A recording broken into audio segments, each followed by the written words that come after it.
continuar nossas meditações aqui em Esdras capítulo 8. Vamos ler dos versos 21 até o 36, que é o final do capítulo. Então proclamei um jejum ali junto ao rio Ava, para nos humilharmos diante do nosso Deus, a fim de lhe pedirmos uma viagem segura para nós, nossos filhos e nossos bens.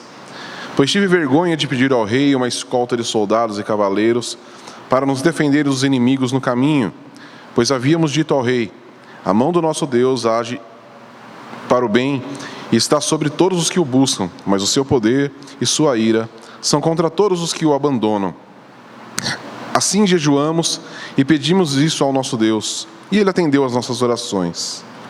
Então separei 12 dos principais sacerdotes, Serebias e Asabias, e com eles 10 dos seus irmãos.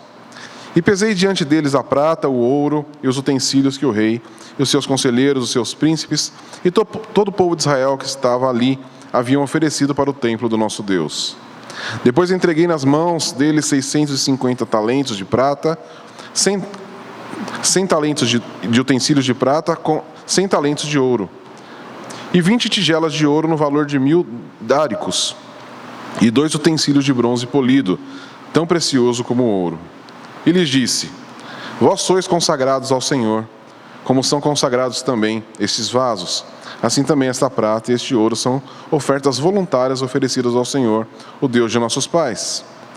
Vigiai e guardai-os até os peseis na presença dos sacerdotes principais e dos levitas e dos chefes das famílias de Israel em Jerusalém, nas salas da casa do Senhor. Então os sacerdotes e os levitas receberam a prata, o ouro e os vasos, depois de pesados, a fim de os trazerem para Jerusalém, para a casa do nosso Deus. Então partimos do rio Ava, no 12º dia do primeiro mês, a fim de irmos para Jerusalém. E a mão do nosso Deus estava sobre nós, e ele nos livrou dos inimigos e dos que armavam ciladas pelo caminho. Assim chegamos a Jerusalém e descansamos durante 3 dias. No 4º dia, foram pesados a prata, o ouro e os vasos do templo do nosso Deus e entregues a Meremote, filho do sacerdote Urias. Estavam com ele Eleazar, filho de Finéias, e os levitas Josabade, filho de Jesua, e Noadias, filho de Benui. Tudo foi contado e pesado, e o peso de tudo foi registrado na ocasião. Os exilados que tinham voltado do cativeiro ofereceram holocaustos ao Deus de Israel: 12 novilhos por todo o povo de Israel, 96 carneiros, 97 cordeiros e 12 bodes como oferta pelo pecado, tudo em holocausto ao Senhor. Então entregaram as ordens do rei aos sátrapas do rei e aos governadores do território a oeste do Eufrates, e ajudaram o povo e o templo de Deus. Amém. Vamos orar. Senhor nosso Pai querido, vamos meditar na Tua palavra. Pedimos que o Teu Santo Espírito possa iluminar a nossa mente e o nosso coração. Fala com a gente nessa manhã. Nós oramos no nome santo de Jesus. Amém.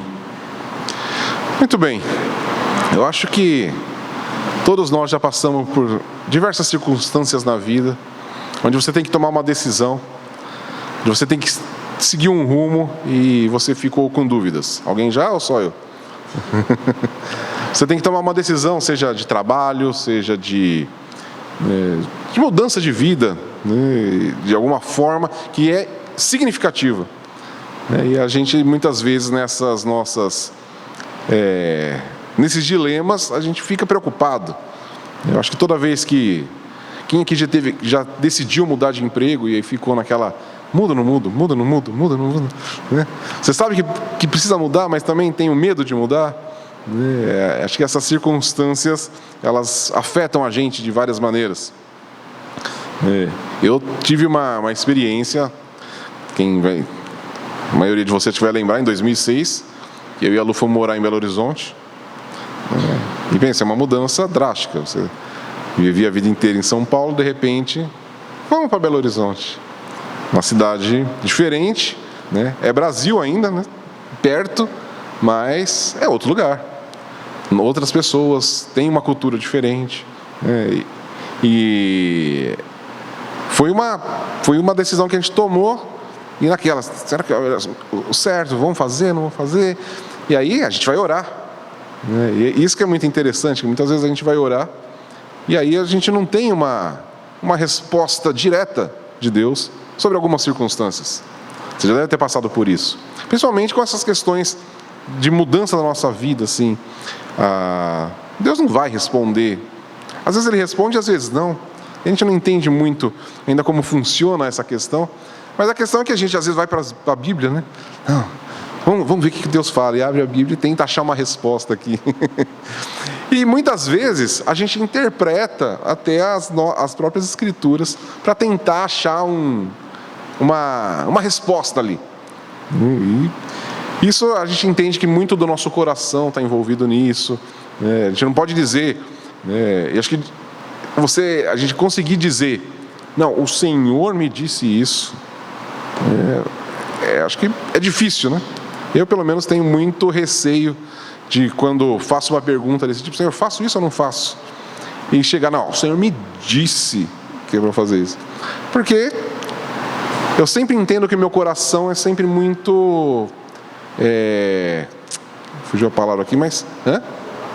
volátil, né? E inclinado às próprias questões que a gente tem dentro de nós. Eu falo muito isso, né? Uma vez eu estava falando, não lembro com quem... Eu sei que era com os jovens que eu estava falando, sobre essa questão de quer arrumar um namorado, uma namorada, né, e está gostando da pessoa. E aí, vamos orar para ver se é da vontade de Deus. Aí imagina, tá, rapaz gostando da menina, moça, apaixonado pela moça. Senhor, é da tua vontade? Rola um sim gigante dentro de Sião, não é? E Deus está me dizendo que é o seu coração, é os seus sentimentos.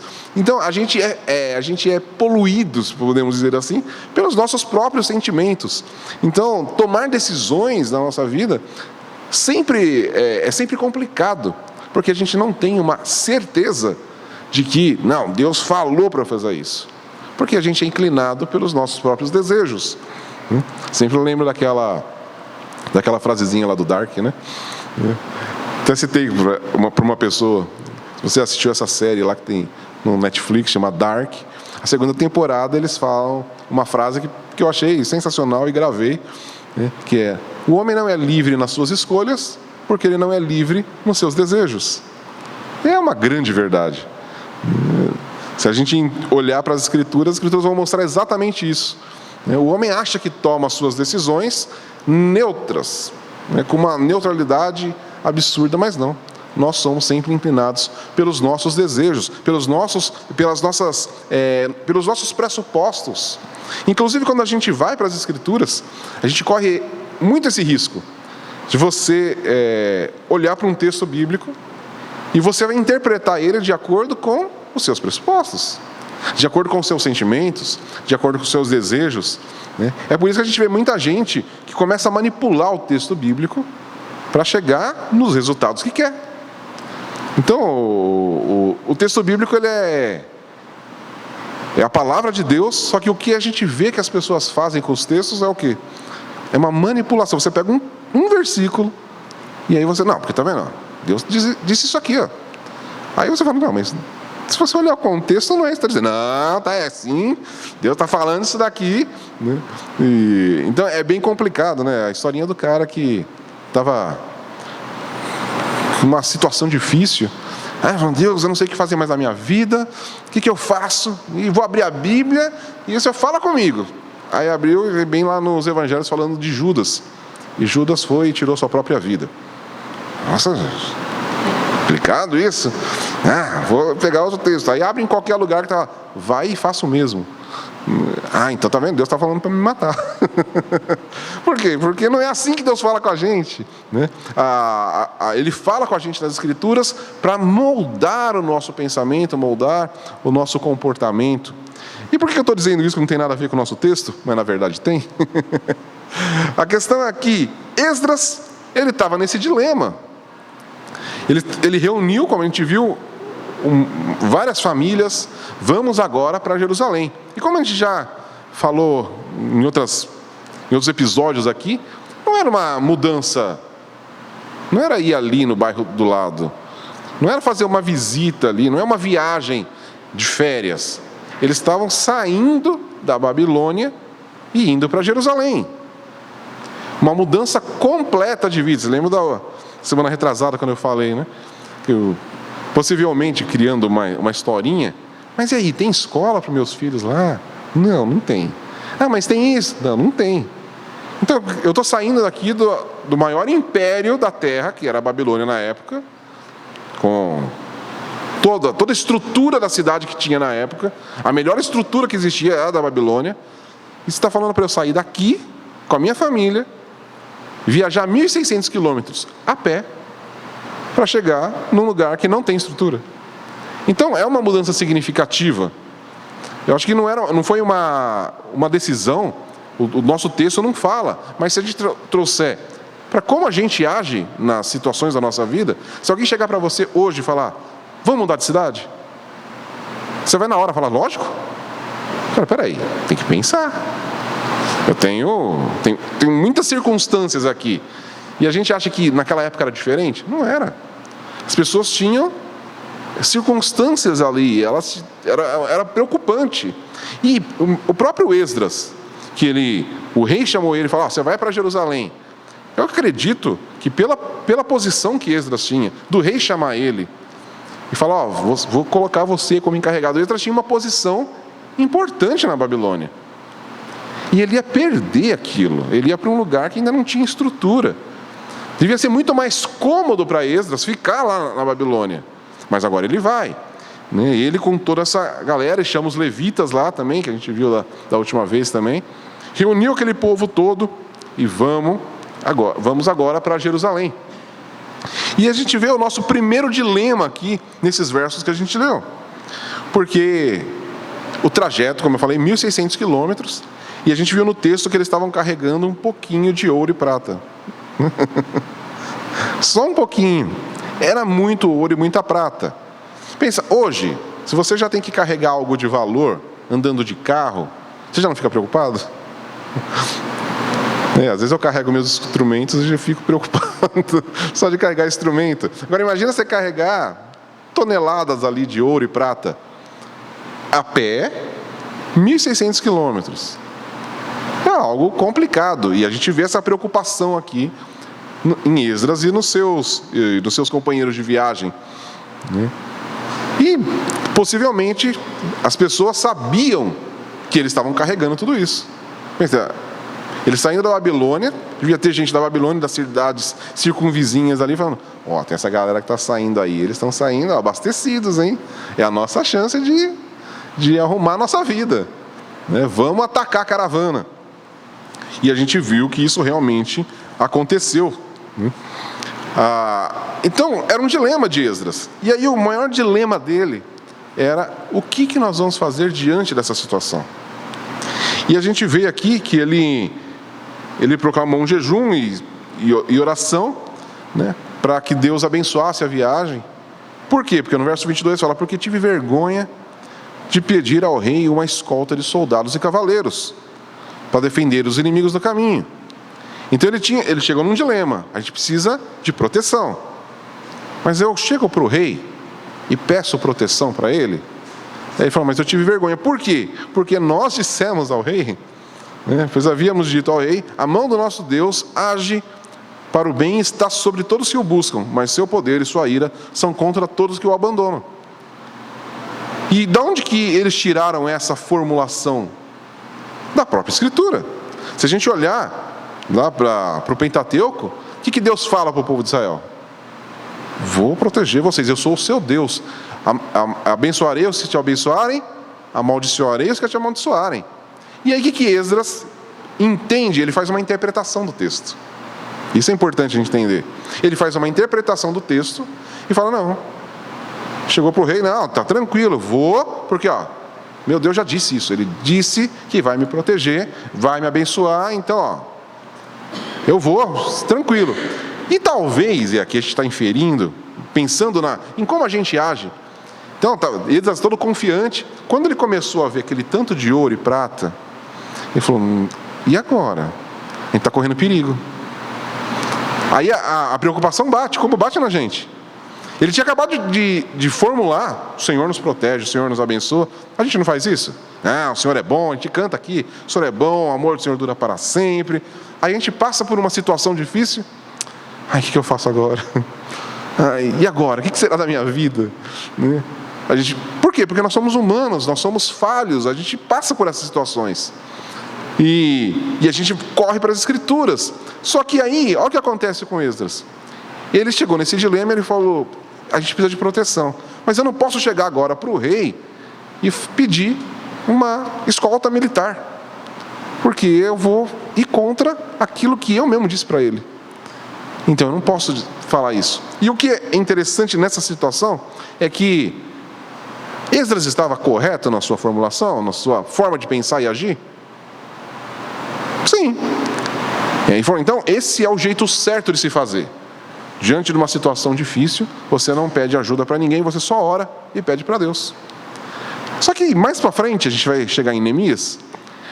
Quando Neemias vai para Jerusalém, e ele também vai com o pessoal, ele ora, fala: Senhor, me abençoa no meu pedido. E ele chega para o rei: rei, eu preciso de uma escolta militar. E o rei: claro. E aí Neemias fala: e o Senhor ouviu minhas orações, e o rei mandou uma escolta militar. A mesma situação, só que com uma resolução diferente. Mas os dois, tanto Esdras quanto Neemias, eles acharam a sua resposta de como agir na própria Escritura. E os dois estão certos. Então aqui a gente vai entender que existe já esse dilema, muitas vezes, da nossa vida, e que nós podemos interpretar de uma maneira ou interpretar de outra, mas o que nós precisamos ter, e que os dois tinham, tanto Esdras quanto Neemias, era a consciência de que Deus estava controlando a situação. Sem precisar de escolta militar, pedindo a escolta militar. Era o Senhor que estava conduzindo todas as coisas. Então, uma coisa que, para a gente ter, diante disso tudo, quando a gente precisa tomar uma decisão, a gente pode ir para as Escrituras, mas a gente não pode achar que a decisão que a gente vai tomar, baseada até nos próprios ensinamentos do Senhor, é a única solução que existe. E que aí todo mundo tem que replicar as nossas decisões. Porque, diante disso, Neemias poderia muito bem: não posso pedir. Esdras não pediu? É assim que se age. Mas não é. Porque o Senhor não cria esse tipo de regras. O que funciona em algumas decisões para mim não vai servir para vocês. O que funciona para um não vai servir para outro. Mas o que é importante entender? Que Deus está controlando todas as situações, em todas as circunstâncias. Deus não vai agir de uma forma melhor para um e pior para o outro. Deus sempre tem o melhor para todo o seu povo. Tá? Então isso é importante entender. Agora, então, diante disso tudo, Esdras não pediu a ajuda do rei, não pediu a escolta militar e confiou naquilo que ele tinha entendido do que Deus tinha prometido. E ele chega para o povo, e mais uma vez eu acredito que outras pessoas do povo devem ter chegado para Esdras e falado: você tem certeza? Você não vai pedir escolta militar? E Esdras: não, confiamos no Senhor. Mas Esdras, olha o tanto de ouro, olha o tanto de prata, você está sendo irresponsável. Não, eu confio no Senhor.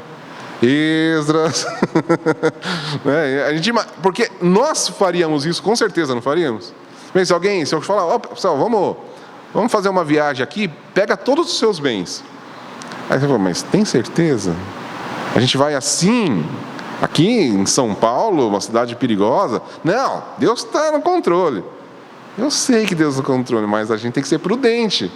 Não é? Muitos de vocês não falariam isso para mim? E deve ter falado para Esdras, com certeza. Mas Esdras falou: vamos confiar no Senhor. Então a gente entende que não importa como que nós vamos agir diante de decisões, quando nós estamos confiando no Senhor, nós precisamos de coragem. E a coragem não é baseada na nossa decisão, mas é baseada no que o Senhor revelou acerca dele mesmo. Ele tinha dito, e Esdras está baseando a sua decisão, que Deus falou que protegeria seu povo, que Deus cuidaria do seu povo. Então ele falou: não, eu confio no que o Senhor disse. e eu vou agir e quero que vocês estejam comigo, confiando que o Senhor é quem nos protege. A gente não precisa do auxílio militar, a gente precisa do Senhor. E aí, mais uma vez, sempre que estivermos enfrentando qualquer situação, qualquer dilema da nossa vida, qualquer decisão, nós podemos tomar as nossas decisões com coragem, confiando no Senhor. Às vezes vai ser a melhor decisão possível, muitas vezes vai parecer que não. Enquanto eu estudava sobre isso, eu li sobre um relato de uma família nos Estados Unidos, que eles estavam decidindo se mudava para um outro estado lá, para o estado da Louisiana, perto do rio Mississippi lá. E eles ponderaram, a família ponderou e fez, o lugar é bom, vasculharam o lugar, tinha escola, tinha tudo, a paisagem era muito melhor do que onde eles moravam. Eles moravam numa cidade grande, queriam ir para um lugar mais bonito, para a família viver melhor, com um ar melhor. E ponderaram, ficaram meses e orando, Senhor, nós devemos ir. E decidiram, foram, se mudaram, tudo legal, casa bonita. Passaram-se 2 meses, teve aquele furacão Katrina. Destruiu a casa deles. Eles perderam tudo. E aí, chegaram para... A grande questão é que chegaram para eles, e aí? Tomamos a decisão errada? Eles, não. Nós entendemos que o Senhor queria a gente ali. Eles entenderam, mesmo perdendo tudo, que ali é onde Deus queria que eles estivessem, porque eles ganharam um novo propósito estando ali. E agora eles já estão com a casa reconstruída de novo. Eles conseguiram reconstruir, mas agora eles têm um novo entendimento. Ninguém da família se perdeu. Eles perderam todos os bens, mas a família inteira viva, e eles entendendo que esse era o plano de Deus. Então, muitas vezes na nossa vida, não foi o que aconteceu aqui com Esdras, eles chegaram bem em Jerusalém, mas muitas vezes a gente vai passar por isso. A gente vai tomar uma decisão, confiar no Senhor, e alguma coisa não vai dar certo de acordo com a nossa perspectiva. Mas se a gente entender que Deus sempre tem o melhor para a gente, então sempre vai ser o melhor. E a gente às vezes vai demorar até um pouco para entender o que Deus queria com aquela situação toda, mas vai chegar um momento em que a gente vai entender. Eu já passei por isso e creio que vários de vocês aqui já passaram por isso, de tomar uma decisão e de repente chegar com eu acho que eu tomei a decisão errada, eu acho que Deus não queria que eu fizesse isso, mas aí passa um tempo e você entende, não, isso precisava acontecer, porque se não tivesse acontecido isso, eu não teria experimentado isso de Deus. Eu não teria sido transformado, eu não teria conhecido outras pessoas que são importantes hoje na minha vida, e tantas situações que a gente pode enumerar aqui. Acho que cada um, se a gente perguntar, cada um vai ter uma história dessas para contar, porque a gente precisa confiar que Deus está no controle da situação. Ou a gente confia que Deus é soberano, ou não. Deus não é soberano em algumas horas, Ele é soberano o tempo todo. Deus não tira descanso da sua soberania. Ele não trabalha 8 horas por dia, então, durante o tempo que o Senhor está ali, agora Ele está soberano, agora a vida está na mão de vocês aí, porque agora eu vou descansar. Não. Deus é soberano o tempo todo. Amém? E aí é o que a gente vê aqui, no verso 20. A mão do nosso Deus estava sobre nós, e Ele nos protegeu do ataque de inimigos e assaltantes pelo caminho. Então, eles confiaram em Deus, e o que Deus fez? Protegeu. Eles chegaram em Jerusalém, sem nenhum problema. Só que, por esse verso aqui a gente vê que existiam realmente inimigos e assaltantes no caminho. Mas Deus protegeu. Como? Ele não narra. Como que se deu a situação? Os inimigos tentaram e não conseguiram. Ele não fala, ele simplesmente fala que o Senhor protegeu do ataque de inimigos e assaltantes pelo caminho. E eles chegaram bem em Jerusalém. Quando Esdras chegou nesse dilema dele, ele não simplesmente falou, não, eu li aqui, o Senhor falou que está tudo bem, então, ponto final. Vamos, segue viagem. O verso 21 já começa como? Então proclamei um jejum ali junto ao rio Ava, para nos humilharmos diante do nosso Deus, a fim de lhe pedirmos uma viagem segura para nós. Quando Esdras chega diante desse problema, desse dilema, dessa situação, ele sabe quem é Deus. Só que ele não para no saber quem é Deus. Ele vai orar. E aí isso é uma coisa muito importante para a gente. Eu creio que todos nós aqui, se eu perguntar, vocês confiam no Senhor? Amém. Que Ele é soberano? Que Ele cuida de toda a situação da nossa vida? Aí, o quanto nós oramos para esse Deus soberano? Esse é o ponto. Confiar que Deus é o Senhor da situação, que Ele pode todas as coisas, eu confio no Senhor. O quanto você conversa com Ele sobre isso? Não. Confio nele já, nem precisa. Não, precisa. E a gente vê aqui, Esdras sabia quem era Deus. E o que ele faz? Proclama um jejum para pedir a bênção do Senhor. E interessante aqui, como ele fala, para nos humilharmos diante do nosso Deus, a fim de pedirmos uma viagem segura para nós, para os nossos filhos e todos os nossos bens. Então aqui vem um ponto muito importante. Não existe confiança em Deus sem oração. Então, se a gente fala que a gente confia no Senhor, nós precisamos orar mais. E é uma coisa interessante, porque a confiança em Deus nos leva a orar. E a nossa oração nos leva a confiar mais em Deus. Então, a nossa confiança em Deus, ela vai crescendo conforme nós temos uma vida de oração. Conforme nós entregamos os nossos anseios, as nossas preocupações diante de Deus. Quando nós passamos por situações diversas da nossa vida, esses dilemas, essas decisões que nós temos que tomar, nós podemos confiar que Deus é soberano, mas isso não vai nos isentar de orar e de falar: Senhor, se você precisa tomar uma decisão e você não sabe como decidir, você pode até falar: não importa qual decisão eu tomar, eu sei que a decisão que eu tomar vai ser a que Deus quer, porque Ele é soberano. Mas então, não é porque eu sei disso que então eu não vou orar pedindo a direção de Deus. Não é porque eu não vou orar pedindo sabedoria. Se eu tiver qualquer situação que eu tenha que imaginar, se alguém me propor uma mudança de país, tem uma proposta aqui de trabalho para você ir para sei lá onde, um país legal, E aí eu posso decidir pensando ponderar aqui, e eu posso ter a consciência de que se eu decidir ficar no Brasil, ou se eu decidir sair do Brasil, a vontade de Deus vai ser feita, amém? Só que eu vou basear minha decisão onde? Eu vou ter que buscar ao Senhor. Senhor, não basta eu fazer os cálculos, não basta eu ponderar Brasil, ou sei lá, qualquer outro país, Alemanha, sei lá, chutando qualquer país aqui. Não basta eu ponderar as circunstâncias físicas e materiais, mas colocar diante do Senhor. Então isso exige tempo. Toda vez que a gente for tomar uma decisão na nossa vida, nós precisamos orar, nós precisamos buscar ao Senhor. Quando nós estivermos numa situação de perigo, difícil como é a que Esdras estava passando aqui, ele foi pedir ao Senhor. Em vez de ele pedir para o rei, ele pediu ao Senhor. E aí, o texto aqui nos diz que não foi simplesmente uma oração, mas ele proclamou um jejum. E aí vamos falar um pouquinho sobre o jejum.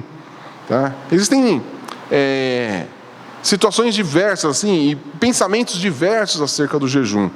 E aí eu quero trazer um pensamento do jejum baseado no que a gente entende das Escrituras.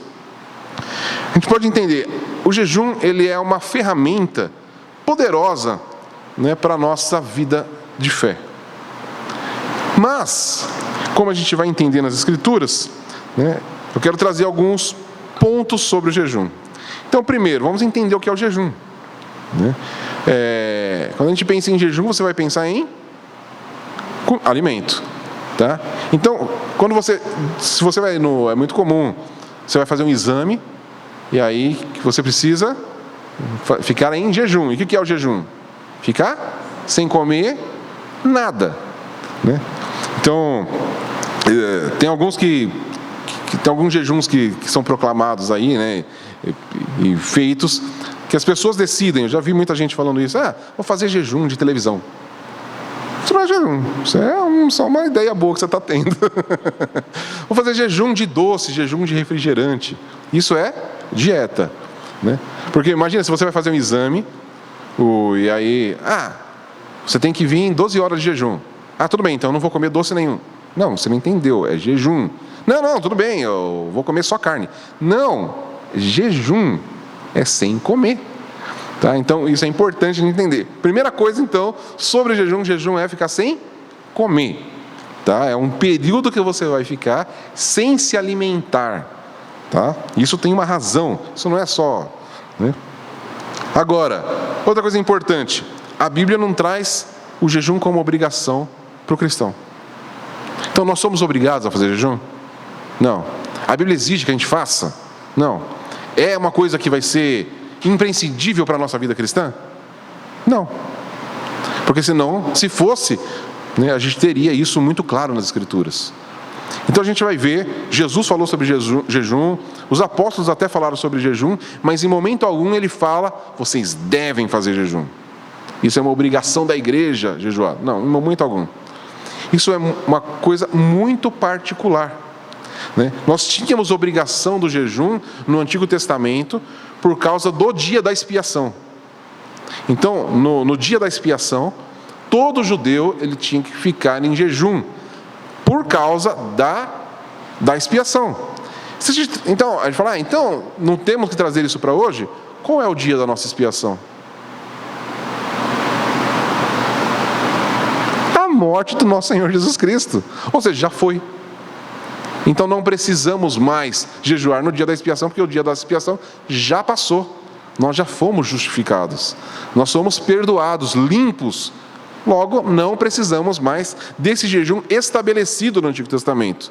O jejum que nós temos agora é o jejum que, como Jesus fala, nós podemos fazer.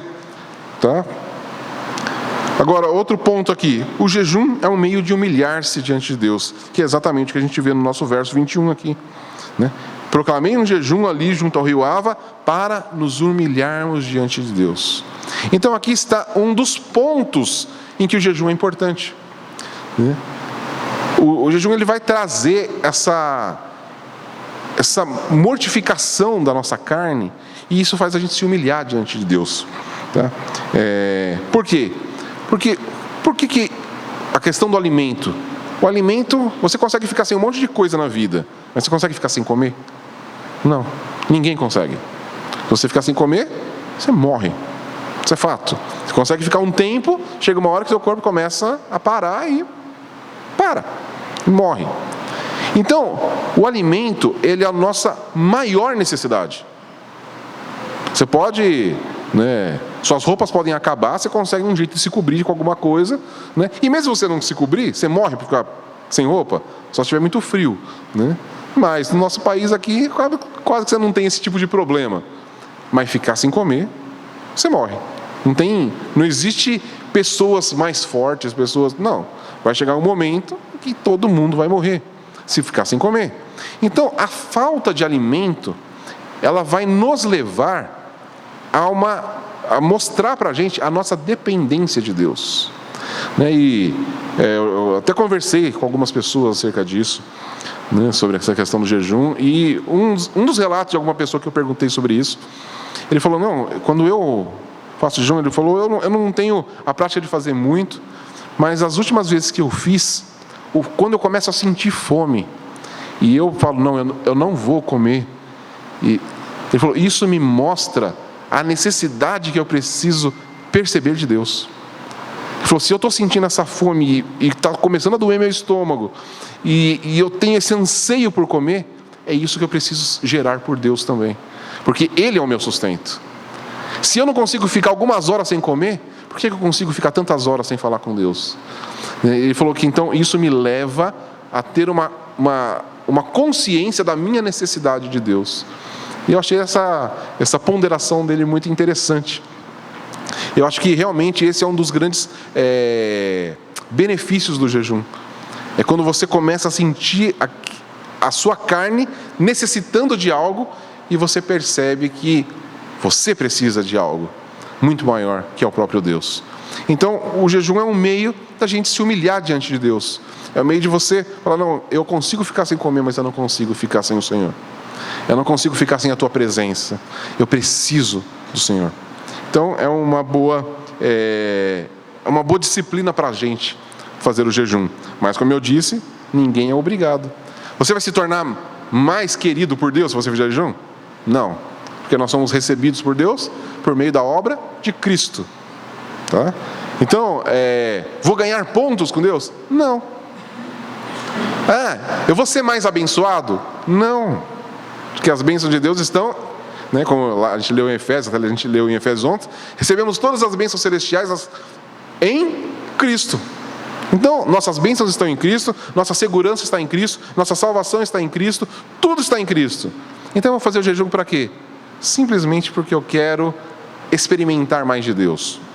É uma coisa minha ou sua, que não tem a ver com mais ninguém. Tem a ver com a forma como você quer se relacionar com Deus. E talvez o maior benefício não vai ser em bênçãos, não vai ser em pontos com Deus, mas vai ser em perceber a necessidade que nós temos de Deus. E a gente vai se conectar mais com Ele. Não é que Ele vai se conectar mais com a gente se a gente fizer jejum. Não, a gente vai se conectar mais com Ele. Então esse é o grande benefício do jejum. Vai perceber a nossa necessidade dele. Outro ponto importante que a gente pode pensar em jejum também é porque o jejum ele gera um sofrimento. E o sofrimento vai fazer a gente perceber o sofrimento das outras pessoas. Então, eu creio que um outro momento bom para a gente fazer jejum é quando os nossos irmãos estão passando dificuldades. Imagina, algum irmão chega para você falando, estou passando um problema sério, seja de saúde, seja qualquer coisa que seja, e você vai orar por ele. E aí você pode decidir fazer um jejum.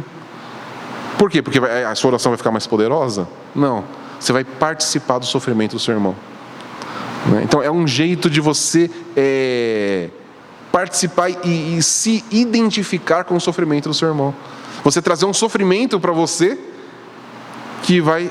Então eu acredito que se você estiver sofrendo de alguma maneira no seu corpo, a sua oração pelo seu irmão que está sofrendo vai ser diferente.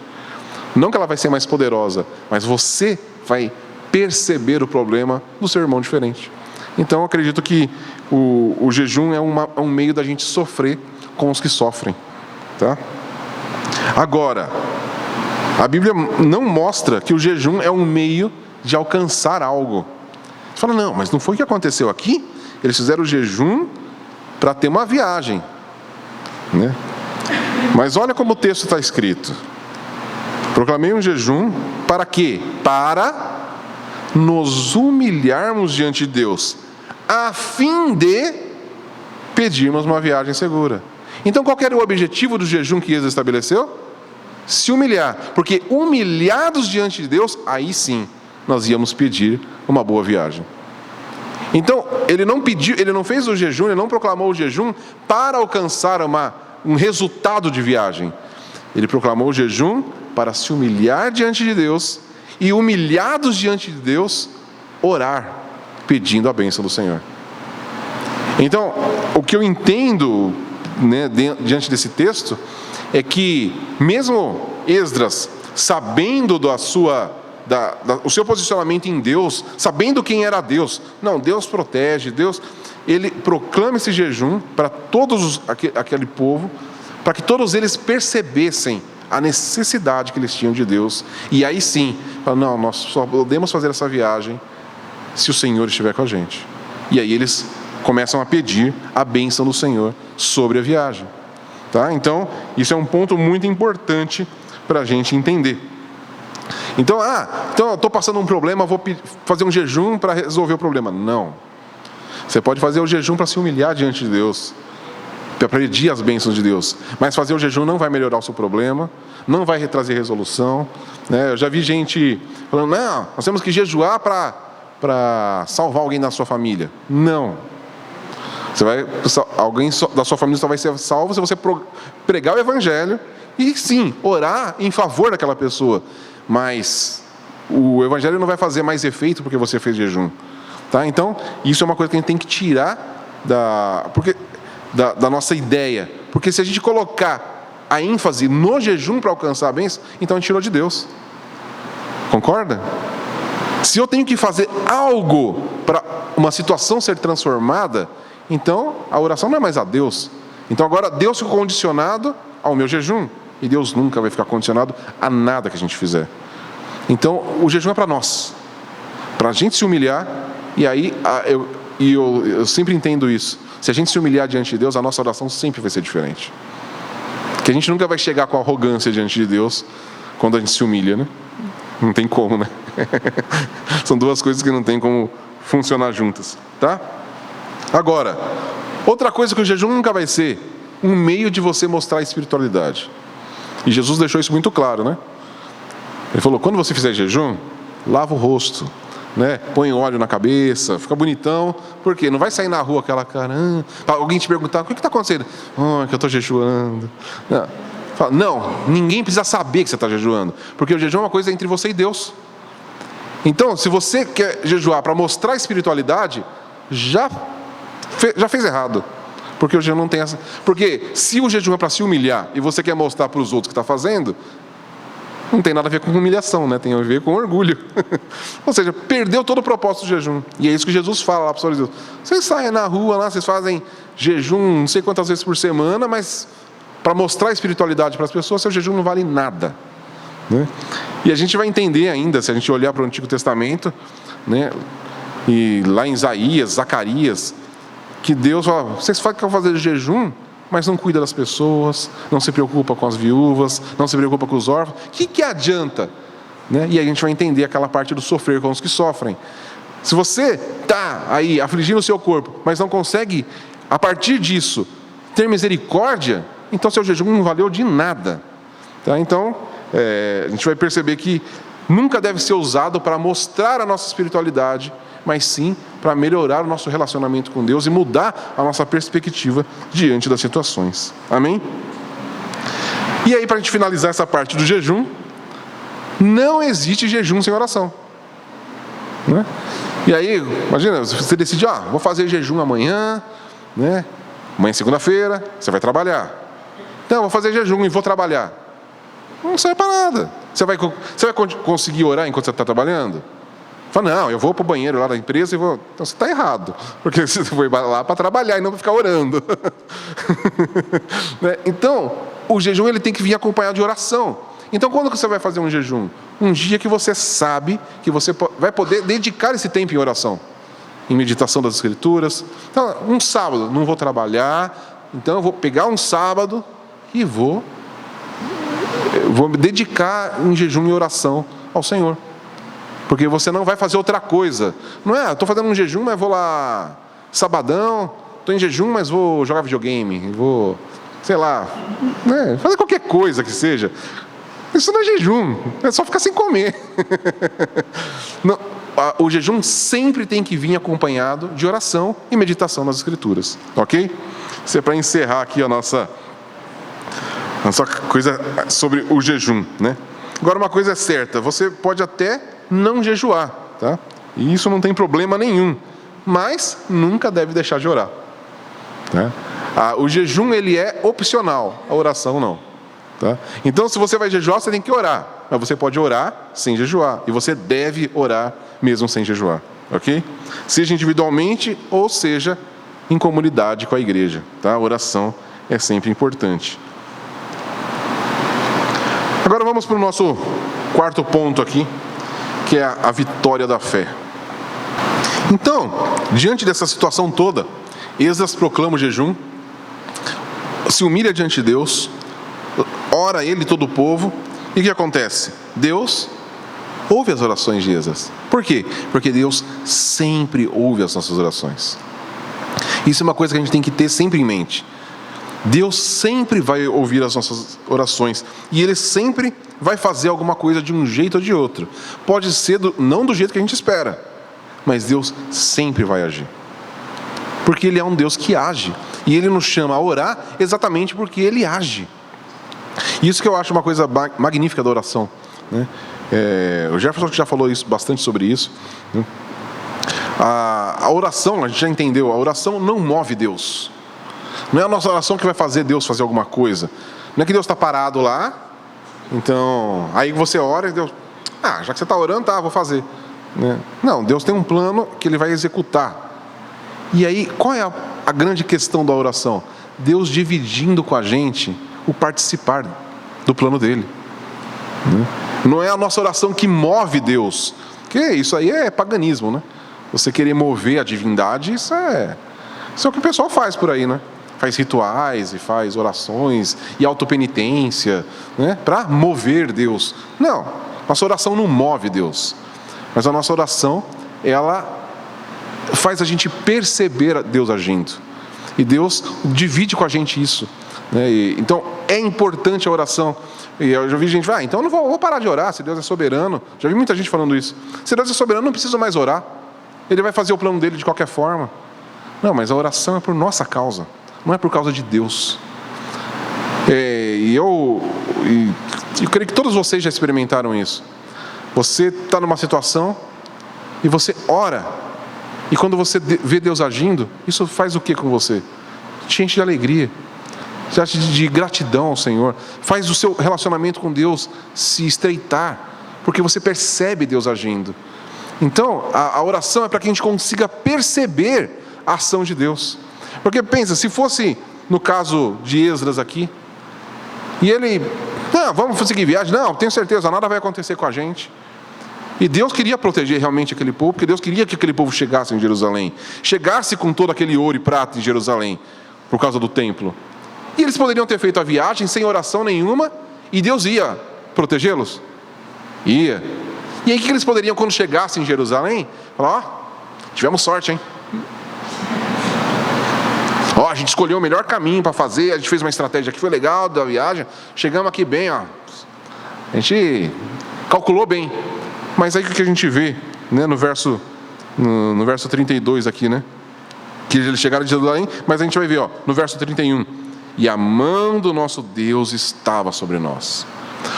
Por causa da humilhação que eles tiveram diante de Deus, e do tempo, o período de oração que eles tiveram antes da viagem, quando eles chegamos porque o Senhor ouviu as nossas orações. Então muda a perspectiva da nossa vida.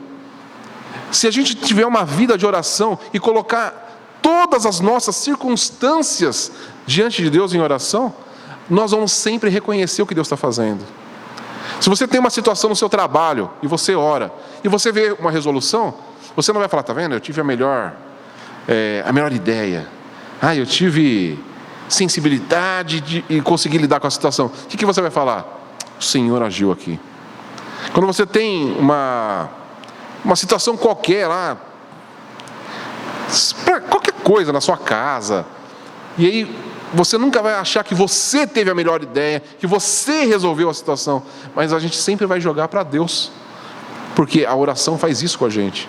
A oração faz a gente reconhecer Deus agindo no nosso dia a dia. Então, é importante a gente orar acerca de tudo, não só de grandes decisões, que parece que a gente só ora quando a gente tem um problema, né? Ficou doente, agora tem que orar. Temos um problema financeiro, temos um problema do trabalho, temos uma decisão a tomar, então agora tem que orar. A gente tem que orar todos os dias, por todas as coisas. Você vai sair de casa, Senhor, vou sair de casa para trabalhar, abençoa meu trajeto, abençoa meu dia de trabalho, né? Porque aí quando não acontecer nada no seu trajeto, você fez o seu trajeto lá da sua casa ao seu trabalho, o Senhor me protegeu durante o meu caminho, que eu orei pedindo isso, né? A nossa consciência vai sendo trabalhada constantemente. Se a gente orar por cada coisa que a gente fizer, então cada coisa que nos cercar, a gente vai perceber a mão do Senhor ali. Até quando alguma coisa não for muito boa para a gente vai ter a consciência de que Deus está agindo ali, porque a gente orou, e o Senhor sempre responde às nossas orações. Amém? Até a oração do alimento, né? Que eu já vi, tem gente que ora no piloto automático já, né? Que senta na mesa, põe a comida no prato, faz uma oração ali, às vezes nem pensa mais naquela oração, né? Porque é o costume de orar. E isso para mim foi uma coisa que sempre me incomodou, né? E aí eu tento falar muito isso para os meus filhos, né? Quando eles sentam na mesa para comer, né? E eu pergunto: você já agradeceu a Deus? Eu não pergunto se eles oraram. Você já fez sua oração antes da refeição? A grande questão é: vocês já agradeceram ao Senhor pelo que está no seu prato? Então, olha aí, a comida é legal? Você gosta dessa comida?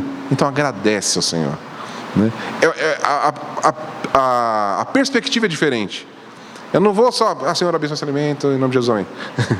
Não, é olhar para aquele prato de comida e falar: o Senhor é bom. O Senhor me deu essa possibilidade de ter essa refeição. Então, né, Senhor, que eu possa, com a energia que eu receber desse alimento, que eu possa viver para a tua glória, né? É completamente diferente, né, do faça mal, faça bem, em nome de Jesus, amém. É um relacionamento com Deus. Então, até na oração mais simples que pode ser da refeição, ela tem que ser um relacionamento com Deus. Pensa, você chegar diante de Deus com um prato de comida na sua frente e falar: não foi meu trabalho que alcançou isso, foi o Senhor. É muito diferente, porque a gente pode muito chegar, né, você pode ir no restaurante, pedir um prato super legal e falar: eu tenho dinheiro para pagar isso aqui porque eu trabalhei. Não, aí você chegar: se eu tenho dinheiro para pagar isso é porque o Senhor me deu. Se eu tenho esse prato na minha frente é porque o Senhor me deu a possibilidade de ter. Então, a oração sempre vai nos levar para Deus. Amém? E aí nós temos então, Deus ouviu a oração, né? E essa é a vitória da fé. E agora, a vitória é porque nós tivemos fé? Não, a vitória é do Deus em quem nós temos fé. Isso é muito importante a gente ter também, né? A nossa fé não faz nada. A nossa fé só faz olhar para aquele que faz todas as coisas. Então, a gente pode dizer: não, se você tiver bastante fé, Deus vai agir. Não é assim que funciona. Nós precisamos ter fé no Deus que age. É completamente diferente, tá? Então, o que nós vemos aqui é a vitória da fé, porque é a vitória de Deus, tá? Então, a nossa esperança reside sempre no grande e soberano Deus, tá? O nome que eu dei para essa mensagem é A Vida Baseada na Fé em um Deus Soberano, tá? Porque meu ponto central aqui para a gente pensar nessa mensagem toda é: como gerenciamos a nossa vida baseada na fé que temos no Deus soberano que se revela.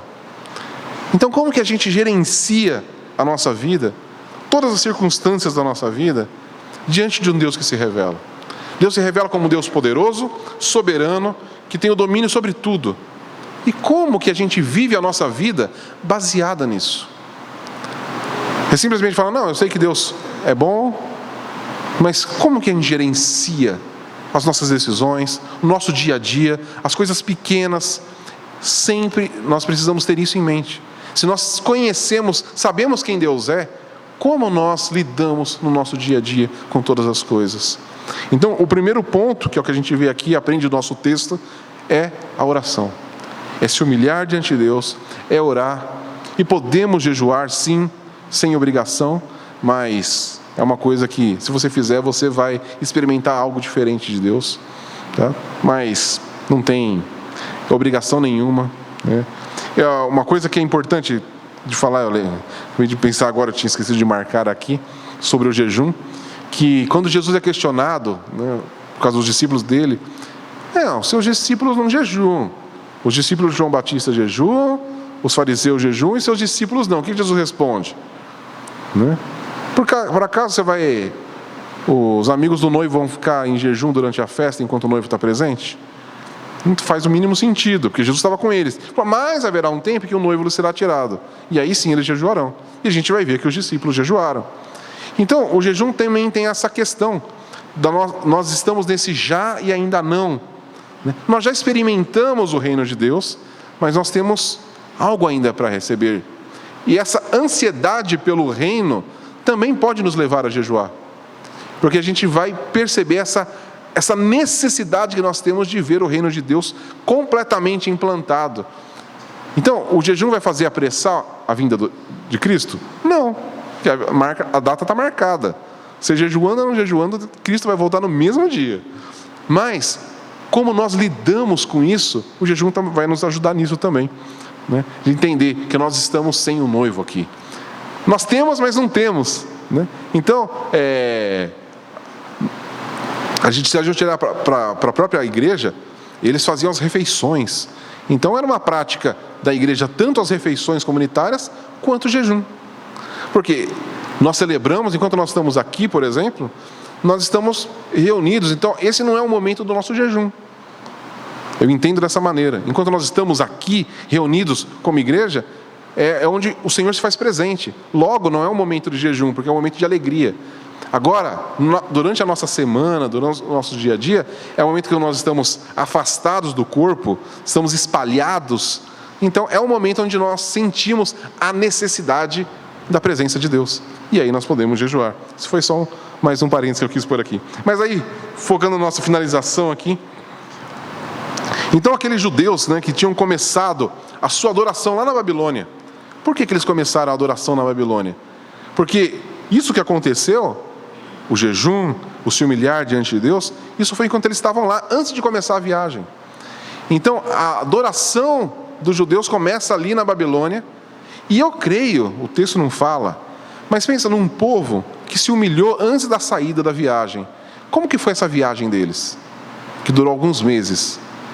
Eu creio que eles foram adorando ao Senhor, confiando no Senhor. O texto não nos diz, mas eu creio que eles não pararam de orar.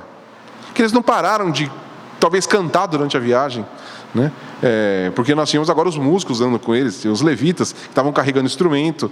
Então, é uma coisa até meio normal, né? Se você pensar num grupo de pessoas andando um trajeto tão grande, em meses, que eles vão parar ali para descansar, e o que eles vão fazer na parada para descansar? Eles vão cantar, eles vão orar, eles vão adorar ao Senhor. Então ele sai de lá e termina, né, o nosso texto termina como? Né? No verso 35 ali. Os exilados que tinham voltado do cativeiro ofereceram holocaustos ao Deus de Israel. Então eles começam a adoração na Babilônia, adoram no trajeto para chegar no final e adorar ao Senhor. Se a gente entender isso aqui, isso vai nos fazer pensar na nossa trajetória. Nós estamos num trajeto, né? Eu falei aqui dessa ansiedade que nós temos pelo reino de Deus vir. Então nós entendemos que nós estamos nesse mundo, mas nós não pertencemos a esse mundo, porque nós já somos do reino vindouro. Mas nós aguardamos ansiosamente essa manifestação de Deus. E aí nós fazemos o que durante esse trajeto? Oramos e adoramos ao Senhor, até chegar aquele dia onde toda a igreja reunida vai adorar ao Senhor, com uma adoração muito mais extravagante, podemos dizer assim, né? O pessoal gosta do termo extravagante. Aí sim vai ser uma adoração extravagante, que vai ser toda a igreja de toda a história reunida.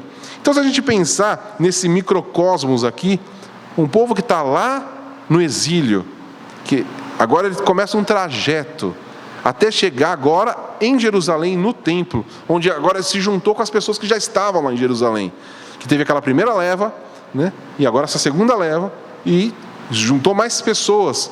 Então a gente pode pensar muito nessa nossa trajetória para a Nova Jerusalém. Nós estamos caminhando nesse mundo e precisamos de oração e de adoração até chegar aquele dia. Porque quando chegar aquele dia, aí ninguém mais vai jejuar. Aí não vai ter mais jejum. Por quê? Porque aí o noivo estará presente para sempre.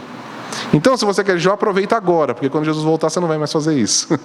Porque não vai precisar mais, né? Nós não precisaremos mais pedir coisas ao Senhor. Eu acho que até o nosso tipo de oração vai mudar. Não sei se a gente vai continuar orando, não sei como que vai ser. Porque Deus vai estar sempre presente, né? Não teremos mais necessidade de nada. Nós vamos adorar constantemente, tá? Então, enquanto estamos aqui em terra estrangeira, né, com muita oração e humildade, sabendo que a redenção completa está garantida por causa da obra de Jesus Cristo. Então nós vivemos nossos dias apenas vazamentos do reino de Deus nos nossos dias. E a nossa humilhação e oração é exatamente para a gente experimentar esses vazamentos do reino de Deus no nosso cotidiano. Tá? Então, resumindo aqui, né, Se nós queremos viver uma vida, gerenciar bem a nossa vida, aqui enquanto estamos nessa trajetória, é nos humilhando diante de Deus, é uma vida de oração, é uma vida de busca pela presença de Deus, meditação nas Escrituras. A gente viu que tudo começou de acordo com o que Esdras tinha da revelação de Deus. Então tudo que a gente faz começa da própria revelação de Deus. Deus já se revelou, Ele está aqui. A gente pode ter acesso às Escrituras. Nós, domingo após domingo, estamos falando aqui de quem é Deus, do que Deus faz, da obra de Jesus. Para quê? Para que a gente possa, então, diante dessa revelação de Deus, a gente responder essa revelação no nosso dia a dia, se humilhando diante de Deus, orando e aguardando ansiosamente a volta do nosso Senhor. Amém? É isso que eu tinha para dividir com vocês. Então vamos orar. Já que falamos tanto de oração, vamos orar. Senhor, nós meditamos na Tua palavra. E o Senhor é o Deus que se revela, que se mostra um Deus presente, um Deus poderoso, todo-poderoso, soberano. Senhor, como aquele povo ali fez naquele momento da vida, eles se humilharam diante de Ti, diante do Senhor, e se colocaram em oração. Senhor, nós aqui como Tua igreja, que reconhecemos quem o Senhor é, nós queremos também nos humilhar diante de Ti. Nós queremos colocar a nossa vida prostrada diante de Ti. Senhor, nós entendemos que nós somos pessoas falhas, com inclinações corruptas, e nós precisamos viver os nossos dias tomando decisões, fazendo coisas e experimentando coisas. Senhor, nós temos essa consciência de que nós não podemos viver nesse mundo sem a Tua presença. Senhor, então nós oramos nesse momento pedindo que o Teu Santo Espírito possa tocar no nosso coração, mostrando a nossa real necessidade de Ti. Senhor, e que a gente nunca venha se conformar em ter um pouco só de Ti, mas que a gente sempre queira mais experimentar da Tua presença, do relacionamento contigo, da Tua palavra, da Tua manifestação, do Teu agir na nossa vida. Senhor, que a gente não se acostume com os nossos dias apenas vivendo, trabalhando, estudando, vivendo a vida na nossa casa, os afazeres, os nossos divertimentos. Senhor, que a gente nunca tire o Senhor da nossa equação. Que a gente tenha uma vida de oração constante, todos os dias, em todas as situações. Seja em situações corriqueiras, seja nas situações difíceis, seja nas decisões, seja nos divertimentos, seja nas alegrias. Senhor, que nossa vida de oração seja constante. Senhor, que a gente nunca seja soberbo ao ponto de achar que a gente não precisa orar, que a gente não precisa do Senhor, mas que a gente se humilhe todos os dias diante de Ti, reconhecendo quem o Senhor é e aquilo que o Senhor faz. Senhor, que a gente possa ter o amor pela Tua palavra e pela vida de oração. E que a gente nunca tenha a nossa fé abalada pelas circunstâncias que nos cercam. Porque o Senhor é o Deus que responde orações. O Senhor é o Deus que cuida de nós. O Senhor cuida do Seu povo. Como o próprio Esdras falou para aquele rei. O Senhor, a boa mão do Senhor está sobre nós e Ele vai nos abençoar. E nós podemos declarar isso nessa manhã. A boa mão do Senhor está sobre nós. E o Senhor com certeza vai nos abençoar como tem nos abençoado todos os dias. Que a gente possa reconhecer as Tuas bênçãos. Que a gente nunca ache que tudo que alcançarmos seja por causa do nosso esforço, do nosso talento, da nossa habilidade, mas seja porque o Senhor é bom. Porque o Senhor cuida de nós. Porque o Senhor tem todo o poder e todas as circunstâncias nas Tuas mãos. E tudo que acontece na nossa vida é porque o Senhor quer, porque o Senhor permite, porque o Senhor desejou, antes da gente pensar. Senhor, que seja tanto nas situações corriqueiras como o alimento, como em realizações de projetos da nossa vida, que a gente saiba, que a gente se humilhe diante do Senhor, e que a gente declare e peça pela Tua intervenção em todas as coisas. Nós confiamos em Ti, e que os nossos dias ainda nessa terra, até a nossa morte, ou até a vinda do Senhor Jesus Cristo, a gente tem essa consciência de que estamos peregrinando nesse mundo, experimentando um pouco do reino, ansiando a manifestação completa do reino na Nova Jerusalém. Esse é o desejo do nosso coração, e nós oramos no nome santo de Jesus. Amém.